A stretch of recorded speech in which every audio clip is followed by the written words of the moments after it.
people. Hey, it's Millennial Mom here. Little G. This morning I'm going to talk about different books that I read with my toddler, and lots of times my 3-month-old on my lap too. But this is about my toddler. Different books we read intentionally for language development. Here you go.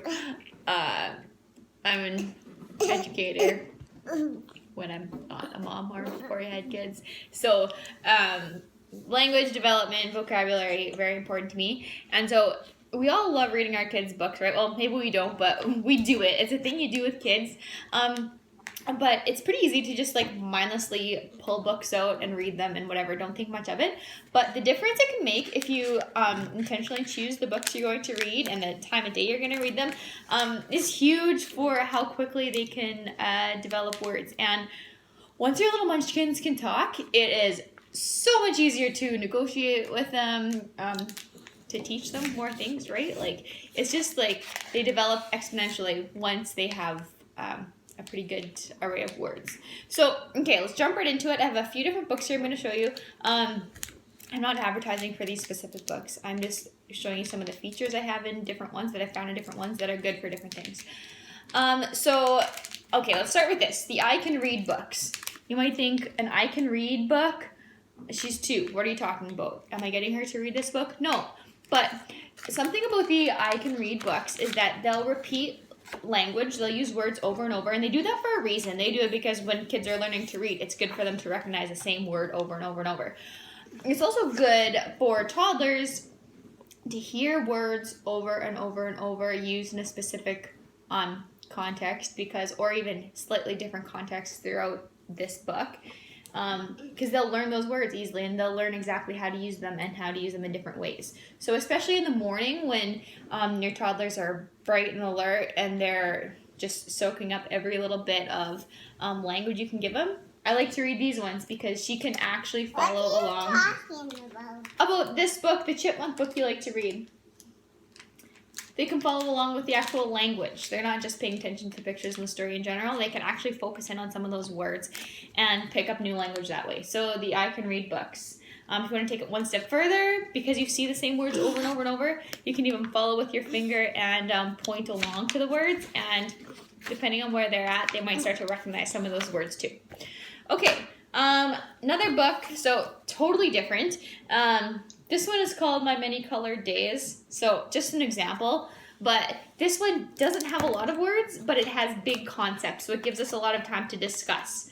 Some days are yellow, some days are blue. On different days, I'm different too, okay? Not a whole lot here, but it gives you something to chat about and practice using language. So what kind of days are blue? What makes you feel blue? What do you think feeling blue means? Stuff like that. Because talking about the book is an amazing way to build literacy skills. Okay, another one. That sometimes I like to do this like in the afternoon more so, when we have some of our day to talk about already, and maybe we've already done lots of word stuff. This is more just like chatting.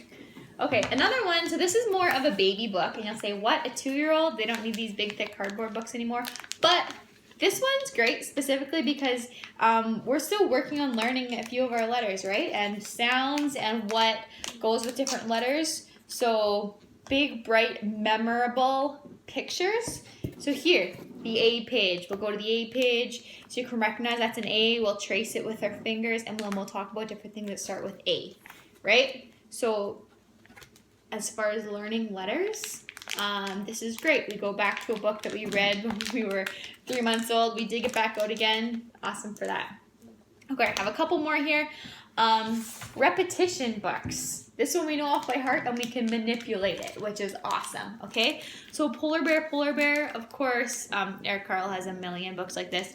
But something that repeats like this over and over and over, she can make up her own, which is awesome for literacy. If you're able to understand it well enough to insert different things. She'll put in her own animals, then she'll put in what they see. So repetition books where the kids can change them, you really have to understand the language to be able to manipulate it and insert other things there. So practicing with repetition books where they can change it and make it funny Awesome. Okay, one more thing. I know we're at the 5-minute mark. I always try to keep it under 5 minutes, but one thing you might not think of is early reader chapter books, because we all get those evenings where we are trying to think up stories and we're just like, oh my gosh, I can't get the mind going to think up something creative. So these early reader ones, this is a level M, if you follow those benchmarking levels, which means that it is kind of like mid-reader grade.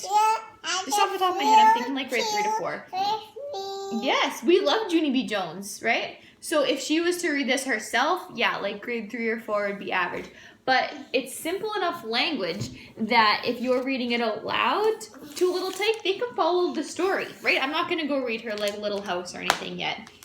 But it's made simple enough so younger elementary kids can read it, which means toddlers can also...